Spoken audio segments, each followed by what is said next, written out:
Hello everyone, welcome back. आज की video में हम बात करने वाले हैं आँख के दर्द और सर के दर्द के बारे में डिटेल में।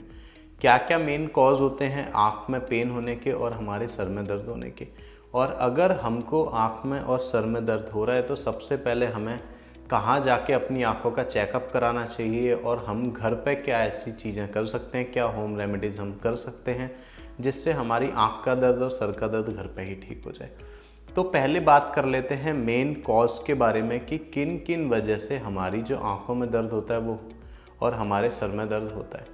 तो सबसे पहले जैसे कि आजकल डिजिटल आई स्ट्रेन बहुत ज़्यादा नॉर्मली लोगों को होने लगा है, क्योंकि जब से ये आईटी वाला काम बहुत ज़्यादा बढ़ गया है, कोविड के बाद लोगों का लैपटॉप, मोबाइल, कंप्यूटर, इन सारी चीज़ों पर काम बहुत ज़्यादा बढ़ गया है, जिसकी वजह से उनको क्या होता है कि शाम तक, इवनिंग होते होते 4-5 घंटे जब उनको हो जाते हैं तो उसके बाद उनके आँख में दर्द और सर में दर्द होने लग जाता है। कई बार ये जो दर्द होता है ये दर्द चश्मे के नंबर की वजह से भी होता है। अगर किसी की आँख में मान लीजिए थोड़ा सा चश्मे का पावर है तो मेनली उनको क्या होता है, जब वो सुबह स्टार्ट करते हैं अपना काम तो उनको कोई हेडेक नहीं होता। जब जैसे जैसे उनको थोड़ा 3-4 घंटे 5 घंटे हो जाते हैं तो उनकी जो आँख की मसल्स होती हैं वो क्या थक जाती हैं, क्योंकि आँख को थोड़ा एकोमोडेट करना पड़ता है और जोर लगाना पड़ता है, हमारे ब्रेन को भी थोड़ा जोर लगाना पड़ता है, जिस वजह से क्या होता है हमारी जो मसल्स हैं, आई मसल्स, हमारा ब्रेन, वो 3-4-5 घंटे बाद थक जाता है और हमारी मसल्स में, आँख में और सर में बहुत ज़्यादा दर्द होने लग जाता है। ये पेशेंट बहुत ज़्यादा हमने देखे हैं कि जिन लोगों को आँख के चश्मे का नंबर है उसकी वजह से उनके बहुत ज़्यादा सीवियर पेन होता है। उन्हें मन करता है कि आँख बंद करके सो जाओ, कोई भी काम ना करो नज़र का। तो बहुत सारे ऐसे पेशेंट्स हैं जिनको डाउट रहता है तो वो लोग एमआरआई कराते हैं। एमआरआई के साथ साथ वो लोग कई बार माइग्रेन की दवाइयाँ खाने लग जाते हैं। तो अगर आपके भी हेडेक बहुत ज़्यादा सीवियर हो रहा है तो सीवियर हेडेक आँखों की वजह से भी होता है, तो आप अपनी आँखों का प्रॉपर चेकअप एक बार ज़रूर करा लें, क्योंकि आँख की वजह से सर दर्द होना आजकल बहुत ज़्यादा कॉमन हो गया है, क्योंकि सबके काम ऐसे हो गए हैं कि सबको नंबर आ रहा है चश्मे का। और अगला बात कर लेते हैं कि जिनको बहुत ज़्यादा आँख में पेन होता है उनका अगर चश्मे का नंबर नहीं है तो उनको क्या हो सकता है। जैसे मान लीजिए किसी के आँख में प्रॉपर आँखों का चेकअप कराया, उसके बाद आई डॉक्टर आपको प्रिस्क्राइब करेगा कि नहीं, आपके चश्मे की वजह से आँख में कोई प्रॉब्लम नहीं है। तो उसके बाद आपका, जैसे अगर हम माइग्रेन का डायग्नोस करते हैं तो कई बार हम आई डॉक्टर के पास आप जाओगे तो वो आपके माइग्रेन के सिम्टम भी पूछेगा। जैसे मान लीजिए अगर आपकी आँख में, सर में दर्द होने के साथ साथ आपको मन करता है वॉमिटिंग करने का, साथ में कई बार जब आपके बहुत ज़्यादा सीवियर हेडेक होता है तो आपको वॉमिटिंग भी हो जाती है और उसके बाद आपके सर के दर्द में रिलीफ मिल जाता है। साथ में आपका मन करता है अंधेरे में बैठने का, लाइट को आप टॉलरेट नहीं कर पाते, आपको अपनी आँख खोलने का बिल्कुल मन नहीं करता। तो ये सारे जो है माइग्रेन के सिम्टम हैं। पर इसके लिए पहले आपको आई चेकअप कराना बहुत ज़रूरी है। कई बार इनमें से कुछ सिम्टम हमारे चश्मे के पावर की वजह से भी होते हैं।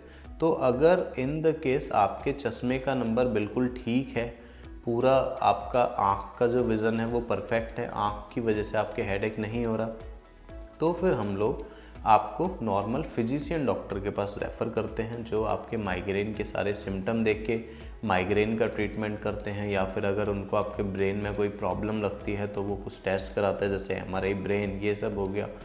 एक चीज़ और आपको बहुत ज़्यादा ध्यान रखनी है, अगर आपके मान लीजिए चश्मे का नंबर आ गया है और आपने चश्मा बनवा लिया है, चश्मा ले लिया है, उसके साथ आपका ट्रीटमेंट भी चला, तो बहुत लोग क्या प्रॉब्लम करते हैं कि वो अपना चश्मा लगाते नहीं हैं। वो अपने चश्मे को बस आधा घंटा 1 घंटा लगाते हैं, जब जोर का काम करा उसके बाद पूरे दिन चश्मा नहीं लगाते। तो ये बहुत दिक्कत है। आपको अपने चश्मे का नंबर, अगर आपका चश्मा है तो आपको अपना चश्मा पूरे दिन लगाना पड़ेगा, सुबह उठने के साथ और रात को सोने के बाद ही उतारना पड़ेगा। अगर आप लोग पूरे दिन चश्मा नहीं लगाएंगे तो फिर आपके सर का दर्द ठीक नहीं होगा, आपको हेडेक होगा ही, आप थोड़ी बहुत देर चश्मा लगा के अगर सोचते हैं कि आपके सर का दर्द पूरा ठीक हो जाएगा, तो वो ठीक नहीं होगा। आपको पूरे दिन चश्मा लगाना पड़ेगा, तभी आपके सर का दर्द ठीक होगा। अब बात करते हैं कि हम घर पे क्या ऐसी चीज़ कर सकते हैं जिनसे हमारे चश्मे का नंबर अगर है उसके बाद हमारे सर में दर्द होता है, तो ऐसी क्या एक्सरसाइज कर सकते हैं चश्मे के नंबर की वजह से जो हेडेक हो रहा है वो थोड़ा कम हो।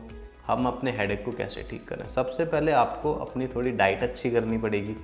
अपनी डाइट में आपको ग्रीन वेजिटेबल्स ऐड करने होंगे, साथ में अपनी डाइट में आपको कलर फ्रूट्स भी ऐड करने होंगे। जैसे कि अभी कैरेट का सीज़न चल रहा है, आप लोग मॉर्निंग में कैरेट का जूस ज़रूर ले सकते हैं। एक अपने ब्रेकफास्ट में कैरेट का जूस ज़रूर ऐड कर सकते हैं, साथ में आप उसमें आंवला ऐड कर सकते हैं। ग्रीन वेजिटेबल्स का इंटेक थोड़ा ज़्यादा आपको करना है। साथ में सबसे ज़्यादा इफ़ेक्टिव, सबसे ज़्यादा अच्छी एक्सरसाइज जो आई पेन के लिए है वो 2 एक्सरसाइज है। पहली एक्सरसाइज तो है पेन वाली एक्सरसाइज, जिसमें आपको क्या करना होता है, एक पेन को लेना है, उसकी टिप को देखना है और उसको पूरा दूर लेके जाना है। उसके बाद अपनी आँख के बिल्कुल पास लेके आना है। एक टाइम आएगा जहाँ पे आपका जो इमेज होगी पेन की निप वो ब्लर हो जाएगी, आपको फिर से उसको दूर लेके जाना है, फिर से पास लेके जाना है। तो ये वाली एक्सरसाइज करनी है। साथ में एक होता है क्लॉक एंटी क्लॉकवाइज, जिसमें आपको क्या करना होता है, आपकी आंखों को पूरा घुमाना है, उसके बाद एंटी क्लॉकवाइज घुमाना है। ये 2 एक्सरसाइज आप दिन में 2 बार कर सकते हैं, 5-5 या 10-10 मिनट के लिए। इससे आपकी आंखों का पेन बहुत हद तक ठीक होगा। डाइट आप फॉलो कर सकते हैं और इमीडिएट अगर आपका पेन हो रहा है तो सबसे पहले आई डॉक्टर को दिखाएं। हमारे यहाँ आप आई मिंत्रा में आके प्रॉपर आई चेकअप करा सकते हैं, जिसमें कुछ टेस्ट हेडेक के होते हैं, हम वो करते हैं, जिसमें थोड़ा सा टाइम लगता है। तो नीचे दिए नंबर पे आप कॉल करके अपनी अपॉइंटमेंट बुक कर सकते हैं और आप अपना टेस्ट करा सकते हैं कि आपके कोई चश्मे का नंबर तो नहीं है। अगर चश्मे के नंबर की वजह से आपके हेडेक हो रहा है तो आप हमारे यहाँ से प्रॉपर ट्रीटमेंट करा सकते हैं। अगर आप चाहते हैं कि आपके चश्मे का नंबर हट जाए तो हमारे यहाँ से आप लोग अपनी लेसिक सर्जरी भी करा सकते हैं, जिससे आपके चश्मे का नंबर हमेशा के लिए हट जाएगा और आपका हेडेक की प्रॉब्लम हमेशा के लिए ख़त्म हो जाएगी। Thank you.